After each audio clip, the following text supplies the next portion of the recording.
India में YouTuber Ranveer Allahbadia ने comedian Sameer Raina के शो में ऐसा क्या कहा कि वजारत इत्तलात ने इस केस को यूट्यूब पर बैन कर दिया और इधर रणवीर को माफी मांगनी पड़ी। समीर रैना का शो इंडिया गॉट लेटेंट अपने तनाज़ात की वजह से एक बार फिर खबरों में है। इस बार यूट्यूबर रणवीर अलाहाबादिया ने एक पार्टिसिपेंट के वालिदैन के बारे में ऐसा तबसरा किया जिसे बहुत से लोगों ने बेहुदा और जारहाना करार दिया। सियासी हलकों से लेकर सोशल मीडिया प्लेटफॉर्म्स पर इस हवाले से शदीद रद्द-ए-अमल का इजहार किया जा रहा है। यहाँ तक कि मुल्क के कई हिस्सों में इनके इस प्रोग्राम के खिलाफ पुलिस में शिकायत भी दर्ज करवाई गई हैं।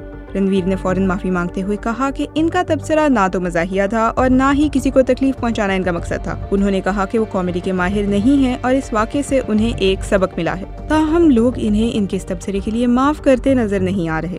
महाराष्ट्र के वजीर आला ने इस पर रद्द-ए-अमल जाहिर किया और कहा कि ऐसे मवाद को रोकना जरूरी है क्योंकि ये हमारी सकाफत और उसूलों के खिलाफ है। रणवीर अलाहाबादिया और समीर रैना कौन है? मशहूर यूट्यूबर रणवीर अलाहाबादिया अपने शो बियर बाइसेप्स में मुख्तलिफ मशहूर शख्सियात के इंटरव्यू करते हैं। उन्हें 2024 में नरेंद्र मोदी से नेशनल क्रिएटर अवार्ड मिला और 2022 में फोर्ब्स ने उन्हें 30 अंडर 30 की फहरिस्त में शामिल किया। दूसरी जानिब समीर रैना एक सोशल मीडिया इन्फ्लुएंसर और कॉमेडियन है जिनके 70 लाख से ज्यादा यूट्यूब फॉलोअर्स हैं।